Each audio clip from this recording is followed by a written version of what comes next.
The last topic that we have is function. देखिए कभी कभी हमारे पास में क्या होता है, कुछ ऐसे स्टेटमेंट्स होते हैं जिन्हें हमें रिपीटेटिवली एक ही प्रोग्राम के अंदर बार बार एग्जीक्यूट करवाना पड़ता है। तो instead of writing those statements, हम अगेन एंड अगेन हम लोग क्या करते हैं, उन स्टेटमेंट्स को उठाकर अपना एक एक ब्लॉक बना देते हैं और उस ब्लॉक को आइडेंटिफाई करने के लिए हम एक नेम प्रोवाइड करवा देते हैं। वो कहलाते हैं हमारे फंक्शंस। एंड मोस्टली जो फंक्शंस होते हैं उन्हें हम दो कैटेगरीज के अंदर डिफाइन करते हैं। एक हमारा प्री डिफाइंड होता है और एक यूजर डिफाइंड फंक्शंस होते हैं, जो हम अपनी मर्जी के अकॉर्डिंग डिफाइन करते हैं, अपनी रिक्वायरमेंट के अकॉर्डिंग। तो यहाँ पे लिनक्स के अंदर यूजर डिफाइंड फंक्शन जैसा कंसेप्ट हमने नहीं पढ़ा है। आई एम श्योर वर्किंग होती होगी, लेकिन यहाँ पर सारा काम कमांड्स के बेसिस पे ही है, तो एज सच प्री डिफाइंड जैसा कुछ नहीं है। अगर हम चाहें तो अपनी रिक्वायरमेंट के अकॉर्डिंग फंक्शंस क्रिएट कर सकते हैं। तो दो तरीके से यहाँ पे फंक्शंस को क्रिएट किया जा सकता है। तो पहला एग्जाम्पल हमारा वही है फंक्शन को क्रिएट करने का। अब फंक्शन क्या है, एक टाइप का ब्लॉक है जिसे हमने यहाँ पे एक नेम के तौर पे उसे आइडेंटिफाई करने के लिए नेम सेट किया हुआ है।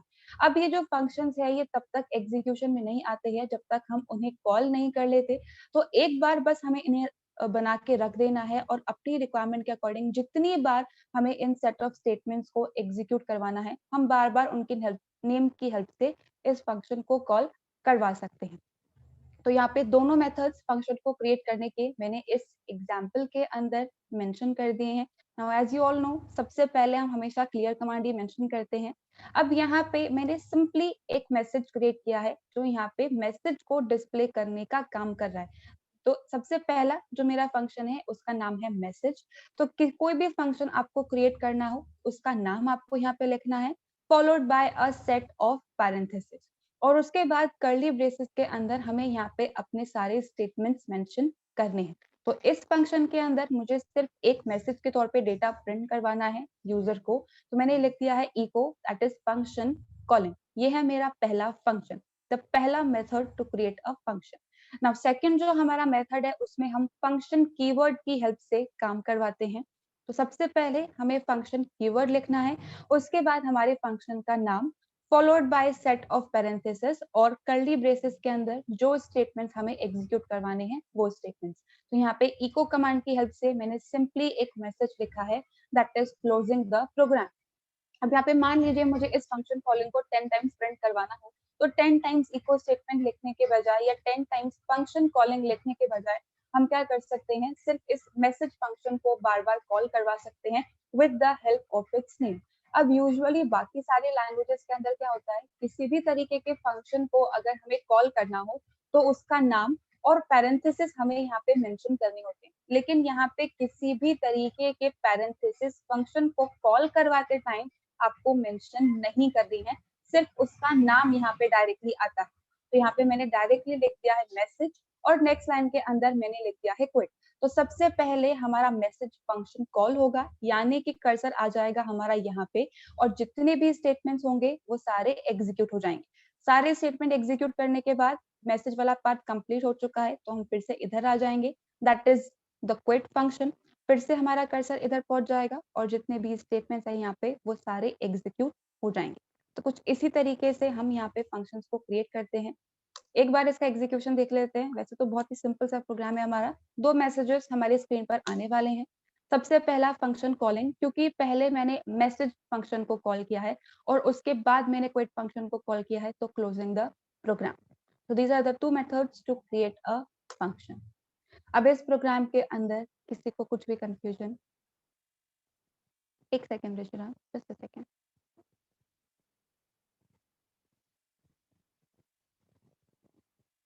Alright guys, moving to the next example.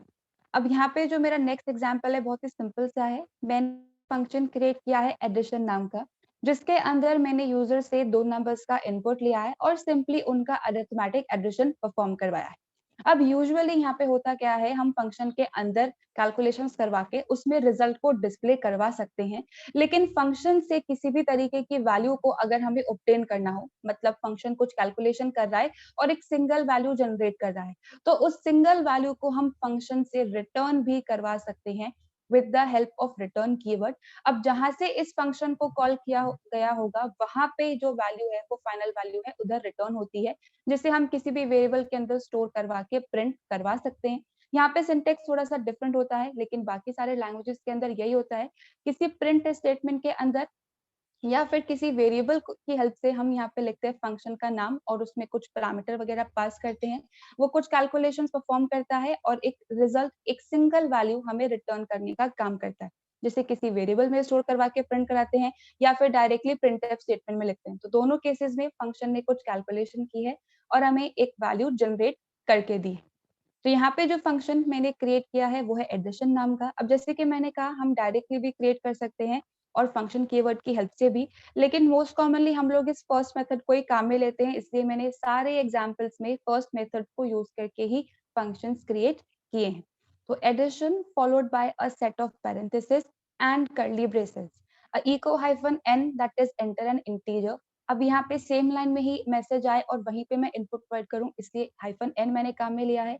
किसी भी तरीके का इनपुट अगर हमें एक्सेप्ट करना है then we have to use the read command followed by हमारे वेरिएबल का नाम दैट इज num1। तो रीड num1।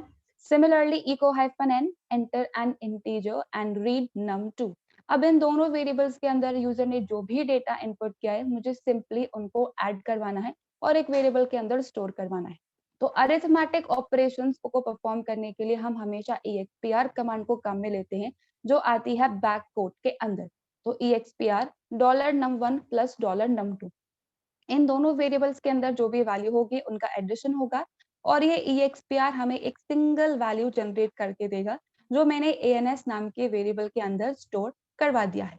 अब इस वैल्यू को अगर आप चाहें तो यहाँ पे इस फंक्शन के अंदर भी प्रिंट करवा सकते हैं with the help of echo command.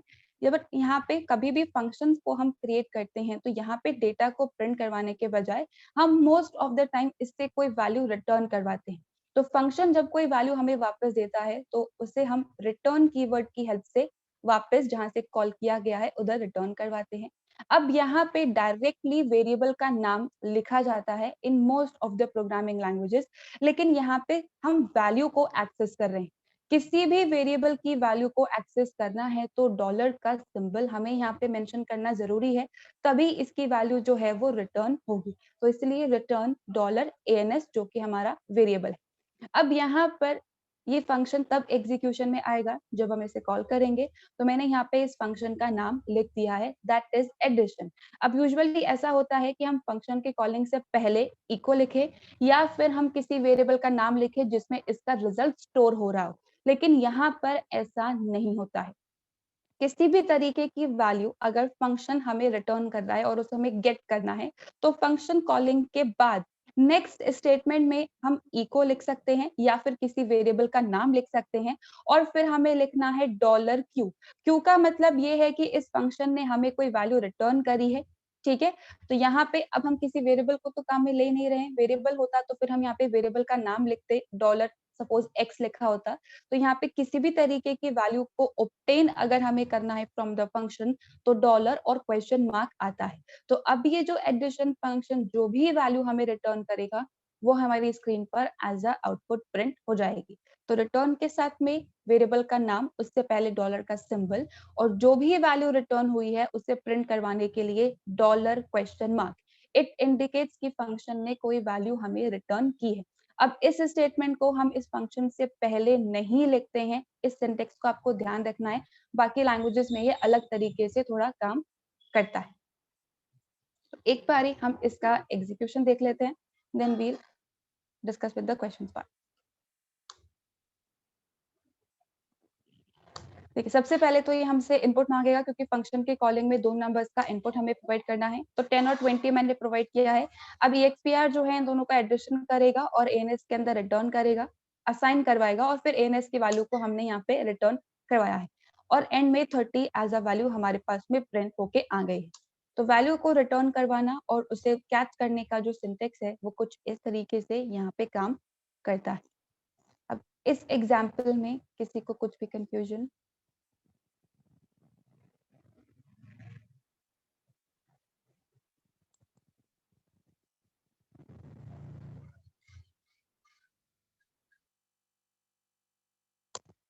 All right, moving with the next example.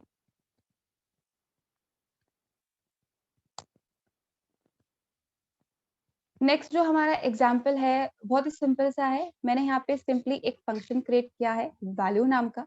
इस वैल्यू के अंदर मैंने यूजर से एक नंबर का इनपुट लिया है और सिंपली मैंने चेक किया है दैट इट इज इवन और ऑड। अब यहाँ पे यूजुअली होता है क्या है, हम एक्सप्रेशन को चेक करते हैं और प्रिंटिंग करवा देते हैं। यहाँ पे हमें प्रिंटिंग नहीं करवानी है, हम यहाँ पे एक स्पेसिफिक वैल्यू को रिटर्न करवाएंगे और इस रिटर्न वैल्यू के बेस पर हम चेक करवाएंगे दैट इट इज इवन और ऑड। तो सबसे पहले क्लियर कमांड फॉलोड बाय हमारे फंक्शन का क्रिएशन। तो वैल्यू नाम का एक फंक्शन मैंने क्रिएट किया है followed by set of parenthesis और कर्ली ब्रेसेस के अंदर हमारे सारे सेट ऑफ स्टेटमेंट्स। सबसे पहले मैंने यहाँ पे एक मैसेज डिस्प्ले करवाया है यूजर से इनपुट लेने के लिए that is echo hyphen N enter N integer.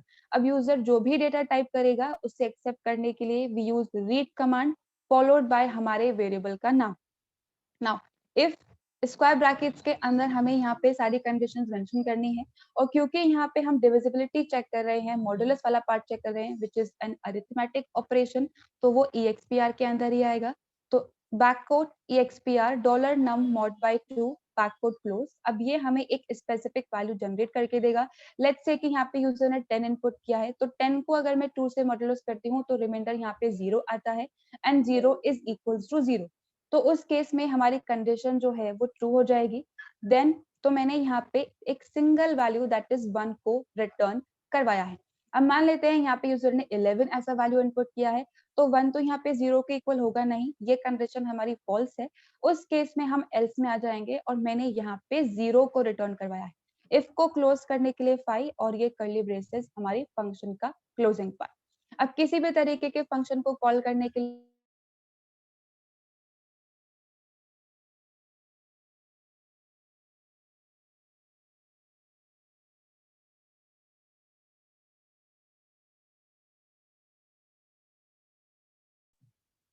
Sorry for the disturbance guys, let's continue.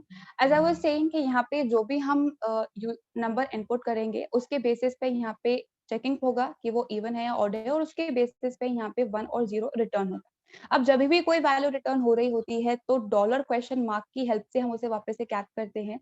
तो यहाँ पे अब इस कंडीशन के बेसिस पे हमें पता नहीं पड़ा है जिस टाइप की वैल्यू यहाँ पे रिटर्न हो रही है उसे मैंने चेक किया है इट इज 1 और या कुछ और है। अगर 1 है तो सिंपली मैंने यहाँ पे एक मैसेज प्रिंट करवाया है और एल्स मैंने यहाँ पे एक दूसरा message that is odd print करवाया है। तो इफ अगेन कंडीशन आएगी स्क्वायर ब्रैकेट्स के अंदर dollar question mark equals to 1, तो 1 हमने किसके केस में रिटर्न करवाया था, इवन के केस में, तो देन मैंने यहाँ पे इको करवा दिया है इवन और एल्स इको ऑड और यहाँ पे इफ को क्लोज करने के लिए मैंने 5 लिख दिया है। तो यहाँ पे अगर हम चाहें तो फंक्शन के अंदर मल्टीपल रिटर्न स्टेटमेंट्स लिख सकते हैं, लेकिन एट अ टाइम यहाँ पे एक ही रिटर्न स्टेटमेंट काम करेगा और एक सिंगल वैल्यू ही वो रिटर्न करेगा। अगर ये कंडीशन ट्रू होती है तो सिर्फ ये वाला रिटर्न स्टेटमेंट चलेगा और अगर कंडीशन फॉल्स होती है तो सिर्फ ये वाला रिटर्न स्टेटमेंट चलेगा। तो यहाँ पे मल्टीपल रिटर्न स्टेटमेंट्स हो सकते हैं लेकिन वो एट अ टाइम सिर्फ एक वैल्यू ही हमें रिटर्न करने का काम करेंगे। मल्टीपल वैल्यूज ये हमें रिटर्न नहीं कर सकता है। अब जो भी वैल्यू रिटर्न होगी यहाँ पे चेक किया and depending upon the condition even और ऑड मैंने यहाँ पे प्रिंट करवाया है। तो अगर हम इस प्रोग्राम को एग्जीक्यूट करके देखते हैं तो सबसे पहले जो मैं नंबर इनपुट कर रही हूँ लेट्स से इट्स 14, 14 हमारा इवन होता है तो इवन मैसेज आ गया है and let's say the another number is 17, तो 17 के केस में ये हमारा एक ऑड नंबर है तो ऑड मैसेज आ गया। तो अगर आपको कहा गया है कि फंक्शन के बेसिस पे आपको कुछ काम करवाना है इवन ऑड के रिस्पेक्ट में, तो कुछ इस तरीके की वर्किंग आप करवा सकते हैं। चाहे तो आप यहाँ पे भी लिख सकते हैं इको, बट अगर रिटर्न की हेल्प से बोला गया है तो फिर कुछ इस तरीके से वर्किंग आपको एग्जीक्यूट करवानी पड़ेगी। इस एग्जाम्पल के अंदर किसी को कुछ confusion?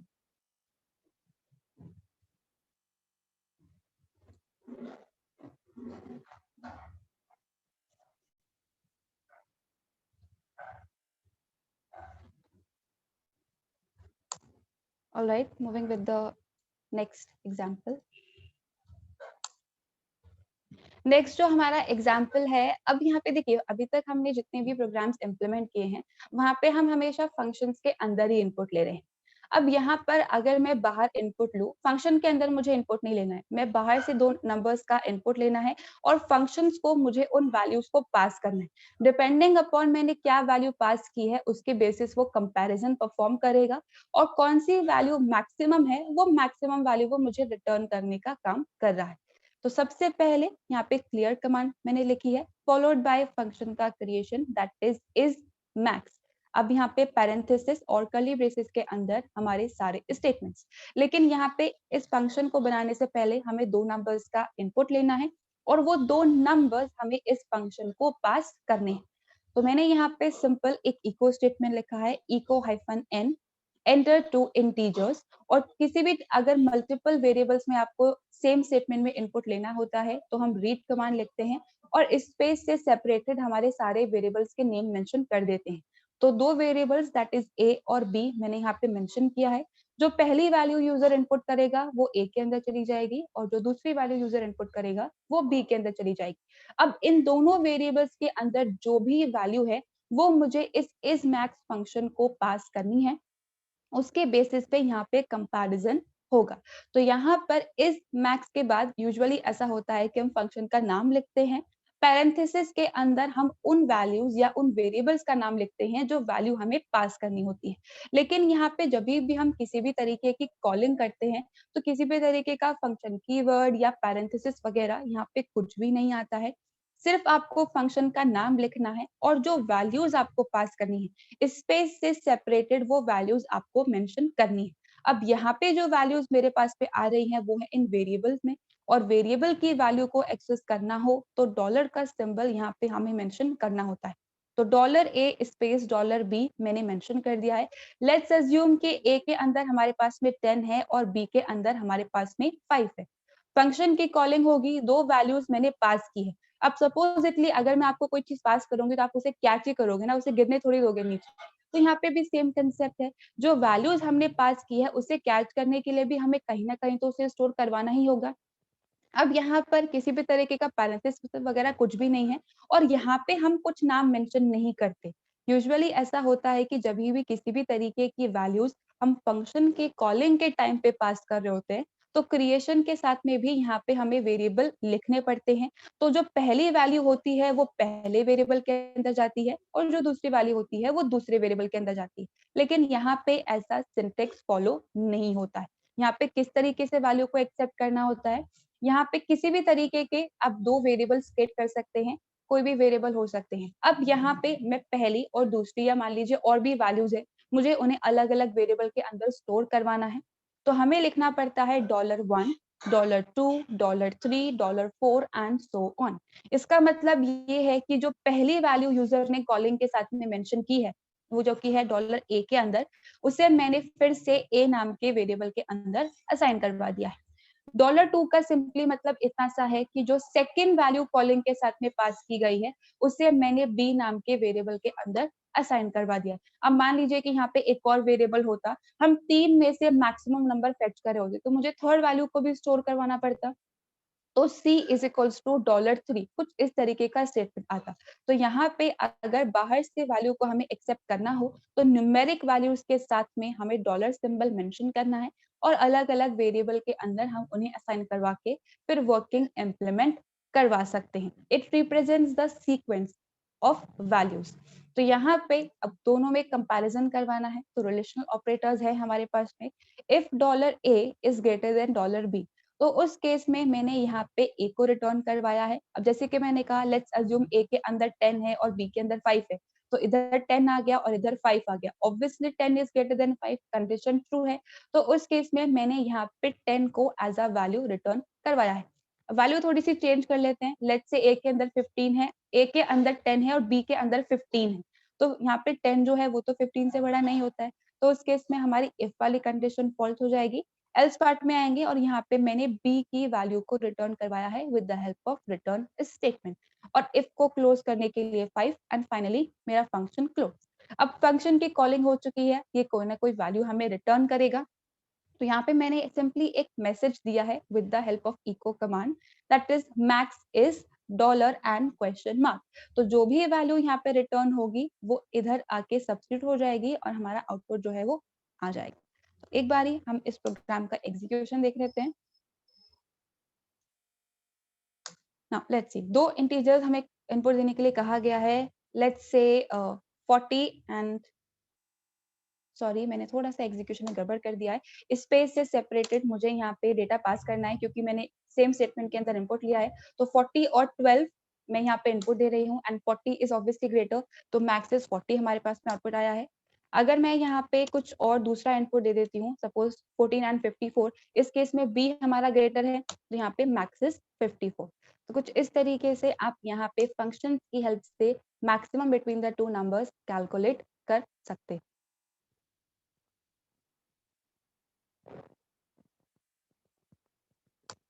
Alright guys, moving with the next example. Now, अब यहाँ पे जैसे कि अभी आप में से किसी एक ने क्वेश्चन पूछा, सेम नेम के वेरिएबल्स हमने क्रिएट किए हैं तो प्रॉब्लम आएगी नहीं। तो हमारे पास में एक कंसेप्ट होता है लोकल एंड ग्लोबल वेरिएबल्स का। देखिए, लोकल वेरिएबल्स हमारे वो वेरिएबल्स होते हैं जो हम एक किसी ब्लॉक के अंदर क्रिएट करते हैं और वो सिर्फ उस ब्लॉक के अंदर ही एक्सेसिबल होते हैं, हम उन्हें बाहर एक्सेस नहीं कर सकते। और ग्लोबल वेरिएबल्स ऐसे वेरिएबल्स होते हैं जो हमारे पूरे प्रोग्राम के अंदर हम कहीं पे भी उन्हें एक्सेस कर सकते हैं। उन्हें डिक्लेयर करने के बाद जितने भी स्टेटमेंट्स हैं, हम उन सारे स्टेटमेंट्स में उन वेरिएबल्स को एक्सेस कर सकते हैं।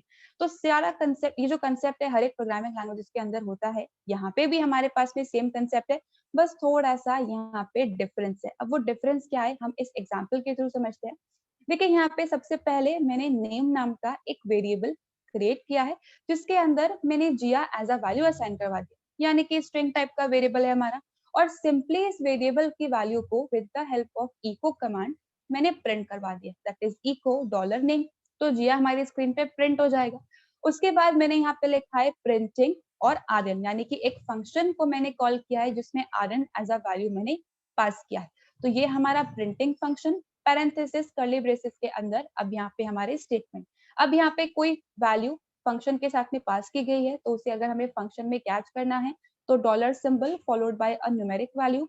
तो $1 stands for the very first value जो पास की गई है। इसे मैंने फिर से नेम नाम के वेरिएबल के अंदर ही असाइन करवा लिया है and echo name is dollar name. तो यहाँ पे होगा क्या, यहाँ पे नेम इज आर्यन, हमारे पास में मैसेज प्रिंट हो जाएगा। अब इतनी वर्किंग एग्जीक्यूट हो गई। इसके बाद मैंने फिर से इको का मान लिखा है और डॉलर नेम की वैल्यू को प्रिंट करवाया। अब यहाँ पर अगर हम लोकल और ग्लोबल वेरिएबल्स के रिस्पेक्ट में बात करते हैं, तो यहाँ पर जो नेम ये हमारा वेरिएबल है, it is a local variable, क्योंकि इसे एक फंक्शन के अंदर क्रिएट किया गया है। और ग्लोबल वेरिएबल होते हैं जिन्हें हम बाहर क्रिएट करते हैं। अब ये जो नेम वेरिएबल है, इन सारे स्टेटमेंट्स में ये एक्सेसिबल होगा। मतलब यहाँ पे अगर मैंने प्रिंटिंग करवाई है तो भी जी आएगा, और अगर यहाँ पे मैंने प्रिंटिंग करवाई है तो भी जी आएगा, क्योंकि ये वाला जो वेरिएबल है ये तो बाहर एक्सेसिबल नहीं है। इस तरीके का कंसेप्ट फॉलो होता है। लेकिन लिनक्स में जो वर्किंग है वो थोड़ी सी डिफरेंट है। अगर आपने यहाँ पे एक वेरिएबल क्रिएट किया है नेम नाम का, तो यहाँ पे लोकल और ग्लोबल में ये किसी भी तरीके का डिफरेंस नहीं करता है। ये क्या करेगा, नेम नाम की वैल्यू को ओवरराइट कर देगा। मतलब यहाँ पे आपने जिया साइन करवाया, उसकी प्रिंटिंग करवाई, फिर हमने यहाँ पे नेम के अंदर एक नई वैल्यू एक्सेप्ट कर ली, तो अब जो ये नेम है वो आर्यन एज अ वैल्यू को होल्ड कर रहा है, तो यहाँ पे वही प्रिंट होगा। और अगर हम यहाँ पे भी वैल्यू प्रिंट करवाते हैं तो यहाँ पे भी आर्यन ही हमारे पास में प्रिंट होगा। तो यहाँ पे बाकी लैंग्वेजेस की तरह लोकल और ग्लोबल जो है वो काम नहीं करता है। अगर सेम नेम के वेरिएबल्स फंक्शन के अंदर और बाहर प्रेजेंट है, तो ये उन्हें एक ही वेरिएबल के तौर पे ट्रीट करेगा, दो अलग वेरिएबल ये कंसिडर नहीं करता है। तो अगर हम इस प्रोग्राम को एग्जीक्यूट करवाते हैं, तो देखिए यहाँ पे हमारे पास में जो आउटपुट आने वाला है, सबसे पहले जी आएगा क्योंकि मैंने वेरिएबल क्रिएट किया है। उसके बाद मैंने फंक्शन कॉलिंग की, तो मैंने नेम इज आर्यन प्रिंट करवाया। उसके बाद फिर से नेम की वैल्यू को प्रिंट करवाया, तो यहाँ पे फिर से हमारे पास में आर्यन आ गया, क्योंकि हमने नेम नाम के वेरिएबल के अंदर नई वैल्यू को असाइन कर दिया है। अब यहाँ पे मान लीजिए कि मुझे सेम नेम के वेरिएबल्स ही क्रिएट करने हैं, ठीक है, और यहाँ पे मुझे लोकल और ग्लोबल वाला कंसेप्ट भी इम्प्लीमेंट करना है। मतलब फंक्शन के अंदर जो मैंने क्रिएट कर दिया है वो वहीं पर एक्सेसिबल हो, बाहर उस पे किसी भी तरीके का इफेक्ट नहीं हो। तो कभी भी अगर सेम नेम के वेरिएबल हम क्रिएट करते हैं और फंक्शन के अंदर क्रिएटेड वेरिएबल को हमें एज अ लोकल वेरिएबल के तौर पे ट्रीट ट्रीट करना है, मतलब वो सिर्फ यहीं पे काम करे, बाहर कोई फर्क नहीं हो, तो उसके लिए हमें लोकल कमांड को काम में लेना होता है। तो सबसे पहले यहाँ पे क्लियर कमांड है। मैंने नम नाम का एक वेरिएबल क्रिएट किया है जिसके अंदर वैल्यू है 10 और उस नम की वैल्यू को मैंने यहाँ पे प्रिंट करवा दिया है। अब मैंने यहाँ पे प्रिंटिंग फंक्शन को कॉल किया है और 20 एज अ वैल्यू पास किया है। तो वेरिएबल के नाम इज इक्वल्स टू $1, तो पहली वैल्यू यहाँ आ जाएगी। अब यहाँ पे भी नम है और यहाँ पे भी नम है, तो वैल्यू ओवरराइट नहीं हो इसलिए मैंने इससे पहले लिख दिया है लोकल। तो अब यहाँ पे फंक्शन के अंदर एक नया नम नाम का वेरिएबल क्रिएट होगा जिसके अंदर 20 एज अ वैल्यू स्टोर्ड है। उसके बाद मैंने सिंपली इस नम की वैल्यू को प्रिंट करवाया है। Value in function is $num, that is 20 यहाँ पे प्रिंट होगा। अब इस फंक्शन के बाद मैंने फिर से नम की वैल्यू को प्रिंट करा है। अब क्योंकि यहाँ पे ये हमारा लोकल वेरिएबल है, ये बाहर एक्सेसिबल नहीं है, तो अब यहाँ पे हमारे पास में जो आउटपुट आने वाला है दैट इज 10। तो कुछ इस तरीके से यहाँ पे आपको ग्लोबल और लोकल वेरिएबल का पार्ट इम्प्लीमेंट करना है। अगर सेम नेम के वेरिएबल्स हम क्रिएट करते हैं तो कुछ इस तरीके से ये काम करता है। अब देखिए 10 value in function is 20 and again जब हमने नम की वैल्यू प्रिंट करवाई है it is 10। So that's how the local and global variable works in shell scripting. And with this example हमारा जो function का topic है वो over हो गया है। अब किसी को इस वाले part में कुछ भी confusion है then please raise hand.